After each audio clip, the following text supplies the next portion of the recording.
I first met Allyson, I knew she was a powerhouse. She embodies the phrase multi-passionate creative. She writes, performs, and produces. She is deeply committed to telling stories that highlight and uplift women's voices. And her novel, Ballad of Dreams, is an Amazon #1 bestseller. She's hot off her concert of Ballad of Dreams, now a musical.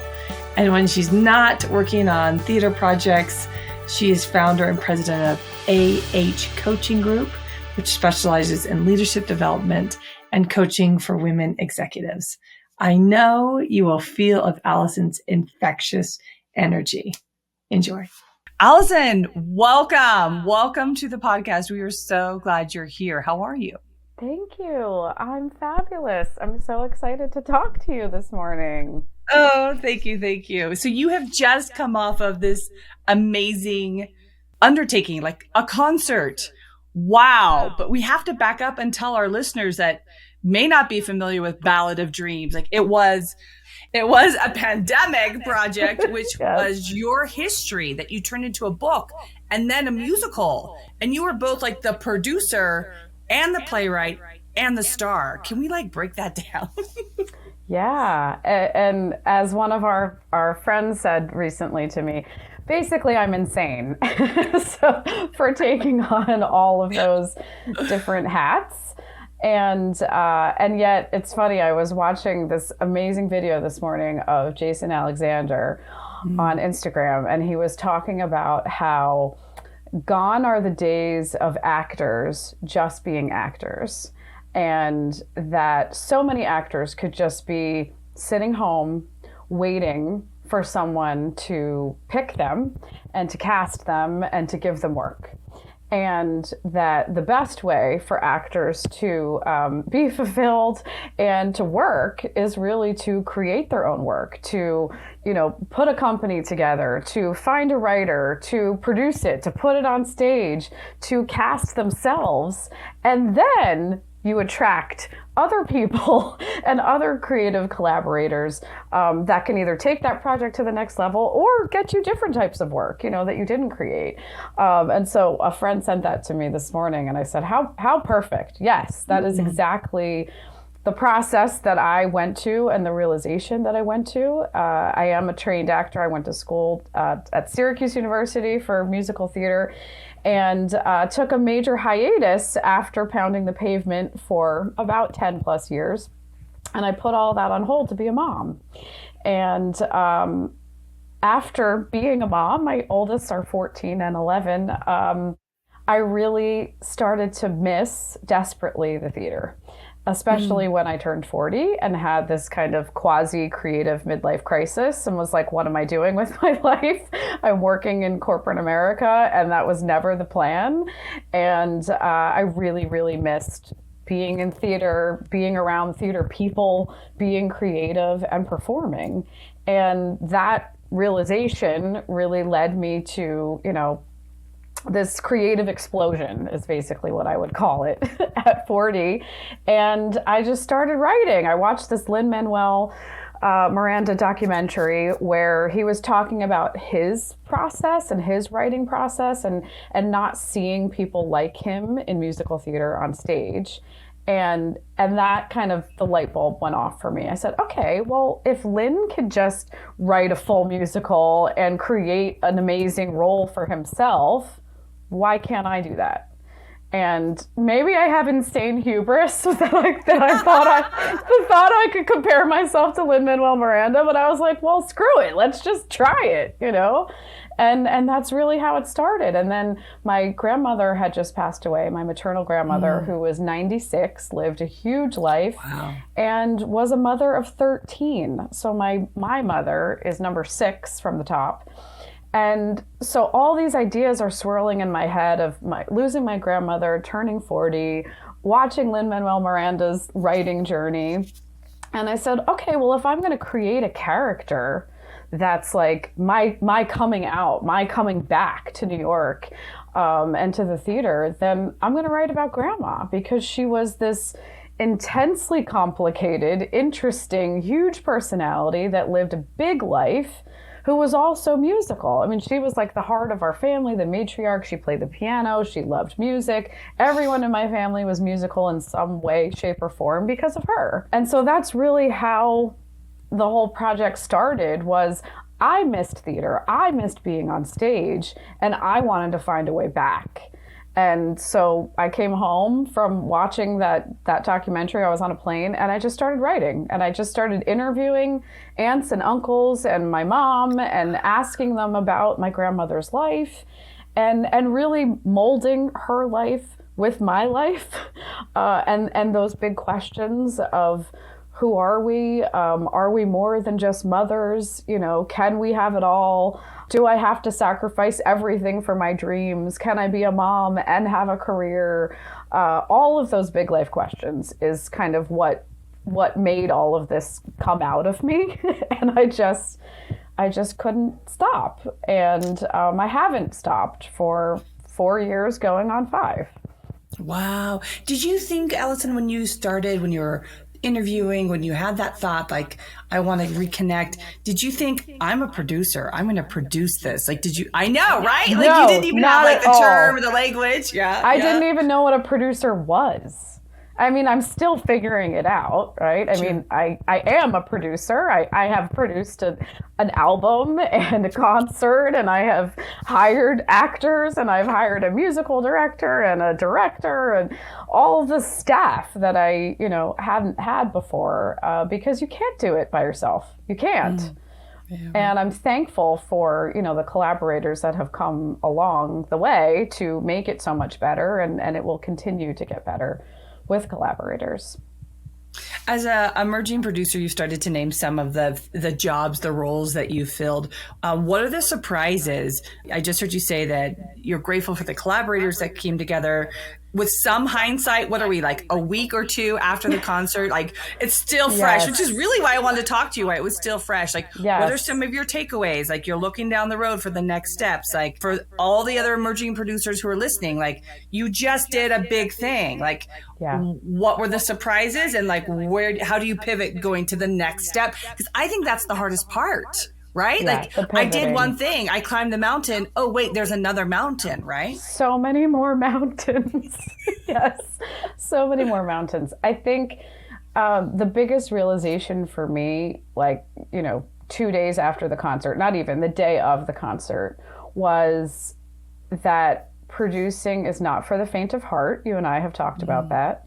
And there are so many more details that you just can't even anticipate. And I'm a detailed person, and I am a planner, and I come out of 20 years of corporate HR experience where I had to manage details and manage staff. And there just were so many things that I didn't think of that, and expenses. Oh, hello. The number one piece of learning, which I think, right, anyone who's a homeowner or anyone who has had any type of creative project, but especially homeowners, it always takes longer and it costs more. Those are the two, like if you're redoing your bathroom or painting a room or whatever it is, it always takes longer and it costs more. And that, I think, was some of the sticker shock as I kept getting closer to the concert, was like, oh God, I didn't think about the extra $300 to $400 I'm going to spend at Staples because I'm going to copy all of the scripts for the cast. And then after 2 days of rehearsal, we're going to make a bunch of changes, and I'm going to have to go back to Staples, and I'm going to spend another $200 redoing all of those scripts. And so things that were like very towards the end of the producing tail end of the project, those were the surprises. It was like, oh, right, I need a program. I need to design a program. I need, is everybody, who's equity, who's not equity? Like, so many different details and expenses that came at the last minute that I did not anticipate. And also the amount of help that you need, and getting the right help, and having arms and legs that are physically there with you during the rehearsal process and the show. I wished that I got more of that, because I would have friends who are actors, turning to me, looking at me like, why are you so stressed out right now? And I'm like, why am I so stressed out? Like, there's 8 million details that are happening behind the scenes that I've never appreciated so much, to just show up as an actor and do your job. Like, wow. Just show up and do your job, and you don't have to worry about, like, oh, somebody paid for this theater. Somebody paid the tech guy. Somebody made sure that the heat was on. Somebody, ensured that we have a piano and a put-in Scripts. that we have an amp for the bass player. I realized that about 2 days before rehearsal too. It was like, oh shoot, wait. What do I need for the band? Wow. So yeah, there were just so many details that were just coming at me in those last few days that, 6 months ago, I didn't even think that I needed to be thinking about or planning for. Kudos for you for just jumping in, Allyson, and doing it, knowing that, one, the next time we do it, it's going to be better, and two, I can make it work no matter what I don't know, right? Like, that's the entrepreneur spirit that I sense in you. Like, we're just going to get it done. I'm going to check off all these details, and then I will figure out the rest. I think, that stops a lot of people. Like, I don't know what I need, or getting overwhelmed at some of the process and calling a timeout or something. So kudos for just going and making it happen, and then being able to look back and be like, look at this list of what I've learned. That's amazing. That's amazing. Yeah. And I love how you started with Jason Alexander, like this idea of creating your own work. And can you talk to us about going, like, you and I had conversations when you're like, I have my producer hat on, and now I've got to step in and prepare for the actor. Like, can you talk about juggling those roles? Because I think a lot of emerging producers are doing that. They're writing their own music. They're trying to get themselves produced. I love that you started with that. How did you balance those roles? It was really hard. I am not going to lie. It was really hard. I mentally tried to put on my calendar and literally block on my calendar chunks of time where I was just preparing for the show as an actor. And I knew that I needed, quiet chunks of time. I'm an entrepreneur. I'm an executive coach. I work from home, and I needed time when my family wasn't home, when my husband wasn't home, when my kids weren't home, to just run the show, and would literally be running the show in my office and going to the piano and playing my tracks and, have my music stand up and just running it. And I knew that I needed that time where I was turning all of the other details off, and all of the, how many tickets did we sell today? And, all of those other details off, and just focus on the performance. I wished, looking back, that I had more of that time. And yet also it was funny, people were, asking me questions the night of. And I said, once I walked on stage at 7:00, I was golden, because I wasn't worrying about anything else anymore. I could just focus on the performance. And in a way, all of the producer hat things actually distracted me so much that I couldn't even be nervous. I wasn't nervous. I wasn't focused on how did I sound, or did I hit the wrong note, or did I say the wrong words, which I totally did. I'm horrible with words, even when I wrote them. But I wasn't focused on that, because I had so much other distractions leading up, that when I got to the performance moment, I could just be present and just enjoy the moment and be there on stage with these amazingly talented humans that I love, and tell a story that was really personal and fun. You did such a great job. I have to tell, if anyone, whoever is listening, like, I saw it on the virtual ticket. So I know how hard it is to not be in the space, and for me to be blown away, like, watching it virtually, like, wow. And you talk about the talent that you assembled, like, those, I watched you having fun with the harmonies and singing together. It was like you dropped into the zone. Can you talk about how you leveraged what you already had, which were these connections with people that you had gone to school when you studied? Like, how did that help? That, I mean, we're doing a lot of things unknown, but you were able to drop in and use what skills you had, which I think is so key. Absolutely. And I think for anyone in any business, but especially show business, it's all relationships. Everything is relationships. And that relationship equity is, it runs deep. And, you know, especially with these friends of mine from college. So several cast members, Rob Sapp, who's in The Lion King, John Jeffrey Martin, who was in original cast of Kinky Boots for like 8 years, Amanda Ferguson, who was just in Anne of Green Gables at the Goodspeed. The three of them were all in my graduating class or a year or two above me. And so to have known them as 18-year-olds, you know, going to college as children, really, we were children, with these big dreams and learning everything that we learned about being actors and storytellers, and to get to do it, to do like a musical that I wrote with these friends that I've known since we were these awkward 18-year-old theater geeks, you know, it was just so full circle. And every stage of the project, my friends and extended friends, so whether from Syracuse or the rest of the cast, were actors that I met in musical theater class in New York. So they were in the thick of it with me when I was returning to theater in my 40s, and I'd walk into acting musical theater class and, you know, I could be their mom. Like I was like the oldest person in the class. And I was like, wait, how old are you? You're a sophomore in college? Like you could be my daughter.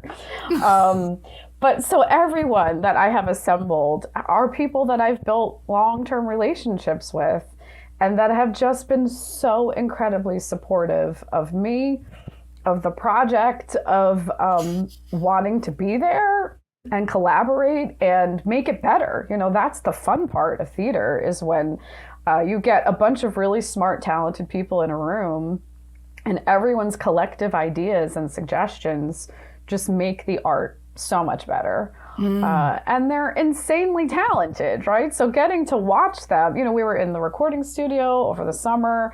We recorded at Virtue and Vice Studios in Brooklyn. And that was like the first, like, oh, we were rehearsing and we were recording together. And we just had so much freaking fun.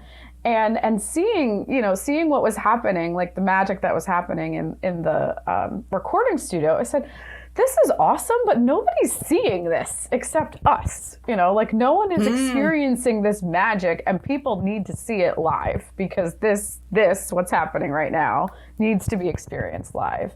And that's when I just knew. I was like, okay, we got to get it on stage, and we got to get it on stage this year, because I'm crazy and because it just needs to be on stage. So let's do it. In December, no less, right? I know. I did not want it to be in December. I wanted it to be in like October or November. But that was another challenge, was finding a space and finding a theater that could accommodate, you know, a cast of 11 schedules and Rob, who was in Lion King, you know, so he could only do a Monday night. So that makes the schedule very limited in terms of, you know, what venues were available on a Monday. All the different factors. Allyson, none of us can produce without like financial support. And I want to get your thoughts on how you creatively sought support to help get your book published. Can we talk about that? Yes, like, how did you send out that word? You raised a not insignificant amount of money. So what made you think this is what I need, or this is how I'm going to do it? I think those skills are very much like what I think will be your next step, which is getting the investors, right? But once somebody gives you $10, $15, $25, they're more willing to give you more money, right? Or the effort in that raise. Fingers and toes crossed, Megan Ann. Yes, right? Please. Right? Yes. Well, and if not, that exercise of the raise, whatever it is, strengthens that muscle to raise again. So when did you know you needed money, and how did you go about getting it? A year and a half ago, I quit my corporate job, and about, not joking, 2 weeks later, I was introduced to a writing program that would help you not only write a book, but publish a book. And I had gotten feedback from several people in the theater industry that my script at the time read like a novel. And had I thought about pivoting and turning it into a novel, because it was during the world of COVID and there was no theater happening and Broadway was dark. I mean, all theater was dark, but Broadway was dark. And so it was really hard feedback to hear, but once I heard it the third time and I opened myself up to what were the possibilities, I said, okay, let's do this. Let's turn it into a book. You know, this will be fun. I have no idea how to do it, but I'm an avid reader and let's try it. And so I found this program like 2 weeks later called Book Creators. And then the publisher that they work with is called New Degree Press. And so they partnered me with editors, copy editors, proofreaders, an art director, you know, that designed the book cover. And they really were so instrumental in helping me pivot and learn a new writing style and the difference of playwriting and writing a musical to prose. I mean, drastically different, you know, and it was a huge learning curve for me, absolutely learning curve. But part of that process with this program was doing an Indiegogo campaign. And so after you write the book and after you go through all the millions of editing processes to get it in a really great place, then you do a fundraising campaign, and the platform we used was Indiegogo. And I needed to raise about $6,000 to publish the book, just like the paperback, $8,000 to do an audiobook. And because I'm crazy, and because what I really wanted was to make the album of music. So I made my goal to be $20,000 so that I could not only fund the book and the audiobook, that I could also fund a major chunk of making an album, because that's where this whole project started from, was the music. And the book was kind of like this detour it was just a detour in the path, and a really fun detour, and I loved every minute of it. So through that process, I did an Indiegogo campaign for about 60 days, and It was lots of learning. It was very hard. I posted on all my socials, on LinkedIn, Facebook, Instagram, every day for 30 days. So I did have an intern at the time who was helping pre-prep 30 days of content. And then I had spreadsheets, which I hate spreadsheets, but I had spreadsheets of so many different relationships and contacts in my life. And I tried to organize those relationships into super fans and, close family and friends, and then acquaintances, and that I kept going. I had several different categories of contacts, and I would reach out to everyone on that spreadsheet over those 30 to 60 days. And at first I didn't need to do that. Donations and bids were just coming in, which was amazing, really quickly. And then I would follow up with people. So I would send emails, I would send, Instagram DMs, I would send DMs on LinkedIn, I would send DMs on Facebook, I would send text messages. And a lot of times people were just like, oh my gosh, I've been meaning to do it. Thanks for the reminder, and they weren't annoyed. They weren't like, why are you asking me for this?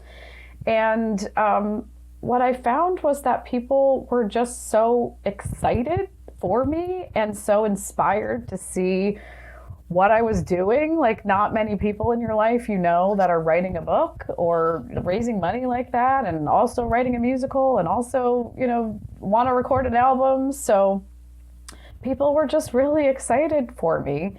And, but it was still really hard. I'm not going to lie. It was really hard. It was really hard to ask people for money, and had to really shift that mindset that I'm not asking them for money.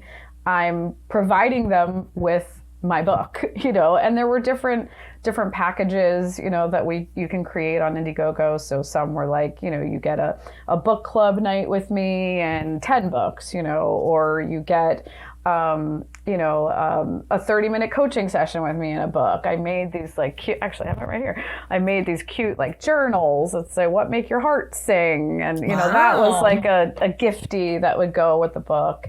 But what I found the most surprising and interesting was that my relationships from my corporate career were the ones that were, other than family, were the ones that were the most generous. And I think the most excited, to see me in a very different light and living a very different life than the life I was living when I worked with them in corporate HR. Oh, that's so interesting. I hearing you describe how you organize your leads. And then I just finished a raise myself, and it's this evaluation stage of like, who gave? And it's like you said, it's the people that I know well. Some surprised me, right? Who gave what amount was also very interesting, right? Yeah. And then like what the average give was is also helpful information, right? Yeah, it's a huge part of it. Okay, so now thinking through this next step where you want to take Ballad of Dreams next, how do you start thinking about investors given what you've just learned with this Indiegogo campaign? Yeah, that's what's next.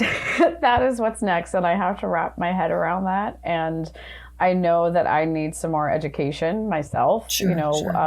Being a part of Ken Davenport's Next Stage program is one of the reasons why I'm in there, obviously, is to learn more about the producing hat. And I know I need to learn more about investing and what all of the details of what that means, and how to set myself up, in a structure that works. Like I have one of my best friends is also a screenwriter and producer and director, actor, mom, and she used WeFunder for her screenplay.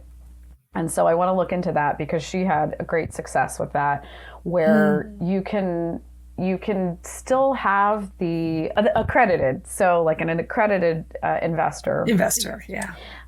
But you can also have lower amounts of investors. So an investor could, spend $250, and then you could have another investor spend $20,000.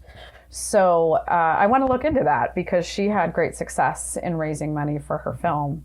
So that's on my list. But yeah, the relationships, for sure. The relationships, and going back to the people that supported the book, that supported the album, that have been fans, that have seen the process.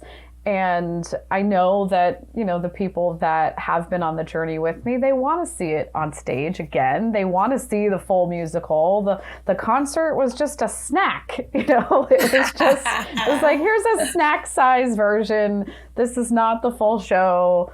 This isn't even all the music, there's so much more music, but this is what we recorded. So yeah, I think that's how I'm going to start, but I have a lot to wrap my head around. But that's what 2023 for sure is going to be about for me, is raising the money and then getting to develop the full musical, do a tier 2 workshop, do some sort of workshop, and invite more investors and producers to come. It's taking those steps one at a time in the general direction, moving that way. Again, that entrepreneur spirit. I may not have all the details, but I know I'm going to figure it out. I'm just going to keep moving. And the two things, Allyson, that there's so much that I really appreciate about you and admire about you. Two things in your journey so far: your passion for the work of the theater, also this specific work. I see that when we talk about it. And secondly, the professionalism in your materials. You've spent a lot of time on the PR part, getting your book out there, and then doing all of the behind the scenes of making it available. And we're about to let you shout out where people can find Ballad of Dreams. But you've done a lot of work. So the combination of your passion and this professional presentation, I have no doubt that you're going to achieve all that you need and want to do in the next steps. I'm so excited for you. Thank you so much. I so appreciate that. Of course. So give us a vision of where you want to be, and then we'll let you have the final word of shouting out where they can find you now. So where do you see Ballad of Dreams at the end of the year, 3 years, 5 years? Like what's the dream?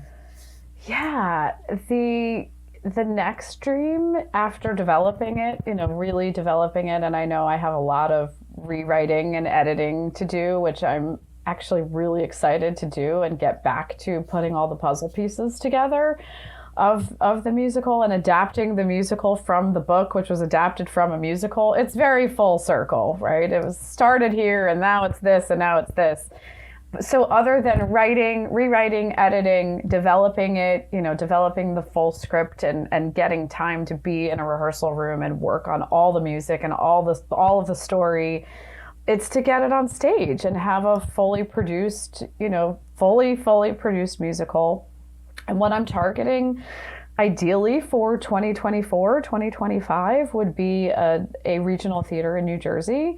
I am a Jersey girl. It is a Jersey girl story. It takes place in many places in New Jersey: Nutley, New Jersey, Long Branch, the beach, New York City. And I think audiences in New Jersey would really appreciate this story. And and I live here, and I'm a mom still, and my kids are in school, so I can't go do the show in Ohio.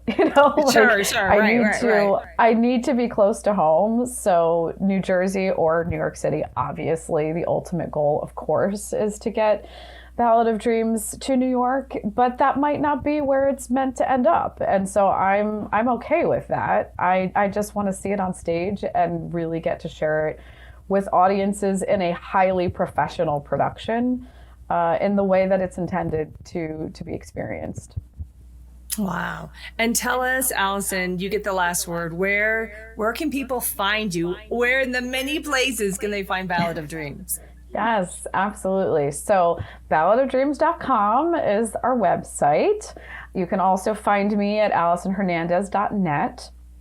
You can find the music, which is right behind me. That's the album cover, on Spotify. You can also find it on Apple Music, YouTube, and Amazon Music. That's the music. You can get the book, which is behind me, also on Amazon, barnesandnoble.com. Indigo, if you're in Jersey, it's in the Short Hills Mall, and the Drama Bookshop if you are in New York City. So that's where you can get the book, the music, my socials. So Ballad of Dreams, the musical, on Instagram, and Allyson Hernandez _extra. I can't even say that. It's so many letters. But Allyson Hernandez _extra on Instagram. And Facebook, Allyson Hernandez on LinkedIn. I'm everywhere. I'm everywhere. So you can find us. Google Ballad of Dreams and you'll find us.